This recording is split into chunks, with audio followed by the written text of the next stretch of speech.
então ele entra no capítulo 8. E alguém já disse que Romanos é a cordilheira do Himalaia de toda a revelação bíblica, e Romanos 8 é o pico do Everest, é o ponto culminante.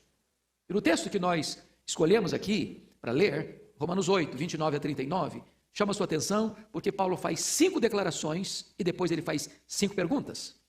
O propósito de Paulo aqui é mostrar para nós a segurança dessa salvação.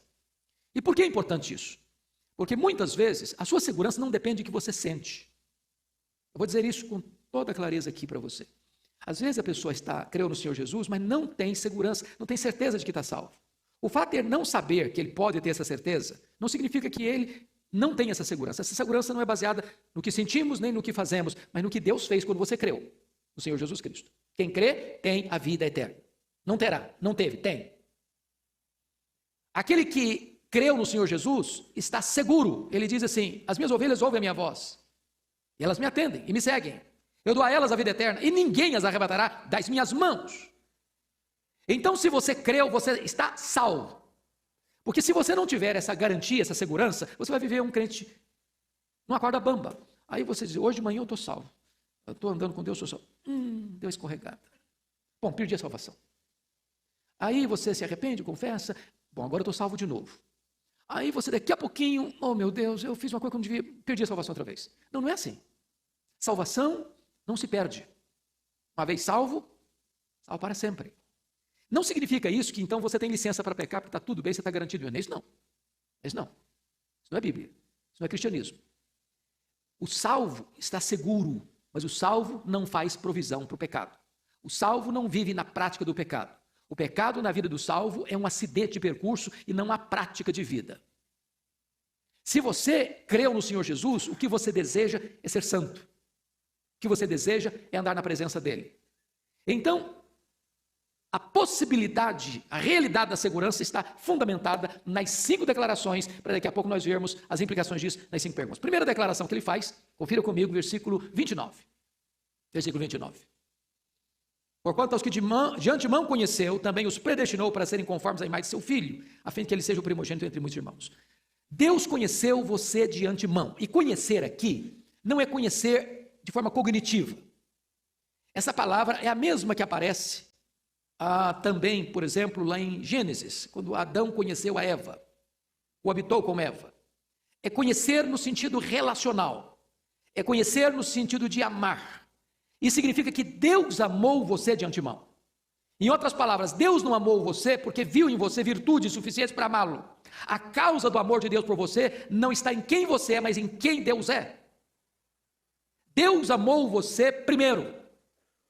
O seu amor por Deus é apenas um refluxo do fluxo do amor de Deus por você. Deus escolheu você de forma incondicional. E Deus ama você de forma incondicional. Não tem nada que você possa fazer para Deus amar você mais, e não tem nada que você possa fazer para Deus amar você menos. Deus ama você. Deixa eu ilustrar isso numa experiência que um pai teve com o filho, e me contou isso recentemente. O filho chegou em casa muito constrangido, e o pai percebeu que alguma coisa boa não tinha acontecido. Aí o filho abriu o coração e falou: pai, eu levei bomba na escola. Perdi o ano. Escola cara, pai pagando com sacrifício, o menino enrolou meio de campo, ficou reprovado. O pai sentou com o filho e disse: filho, agora é o seguinte, o meu amor por você independe de você ter tido sucesso ou fracasso. Eu amo você do mesmo jeito. Se você tivesse sido o primeiro aluno da sala, amaria você. Você levou bomba, eu amo você do mesmo jeito. Não é o que você experimentou na vida que é a causa do meu amor por você. Meu amor por você é incondicional. Agora, se você quer me agradar como pai, aí é outra coisa. É outra coisa. Aí você vai ser um bom aluno, aí você vai ser obediente, você vai ser aplicado, você vai ser uma pessoa responsável, você vai ser uma pessoa aí para agradar o meu coração de pai. Agora, eu vou amar você incondicionalmente. Eu quero dizer para você que Deus amou você de antemão. Porque pense comigo, se Deus dependesse de quem eu sou para me amar, eu jamais me amaria. Há poucos dias um pastor disse o seguinte no púlpito: se a minha mulher me conhecesse como Deus me conhece, ela ficaria casada comigo uma semana. Mas é isso mesmo. É isso mesmo. Deus me amou não por quem eu sou, Deus me amou por quem Ele é. O amor dele é incondicional. E outra coisa, ele me amou de antemão. E mais, ele me amou com um propósito. Ele me amou para que eu seja conforme a imagem do seu filho. Ele me amou para me fazer uma pessoa parecida com Jesus.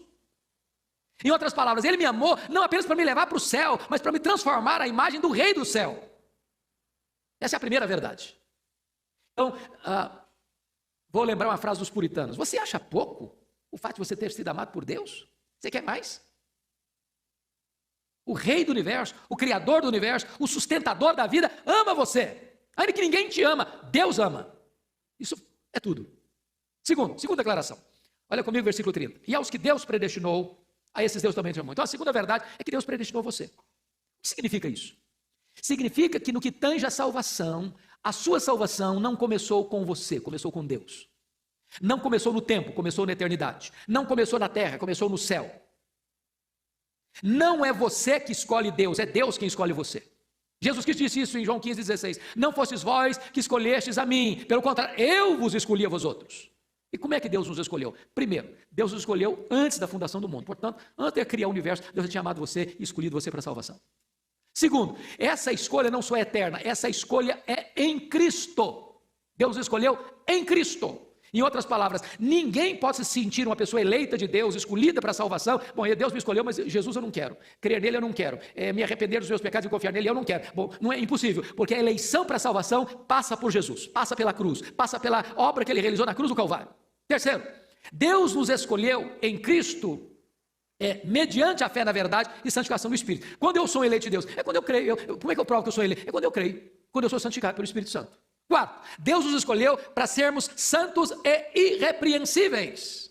Em outras palavras, como é que eu posso ter convicção de que eu sou uma pessoa eleita? É se eu busco santificação para a minha vida, porque sem santificação ninguém verá o Senhor. Então preste atenção a alguns equívocos. Primeiro equívoco, as pessoas pensam assim, bom, Deus me predestinou, porque Deus lá na eternidade, usando o texto equivocadamente de 1 João 2 e 3, previu que eu ia crer.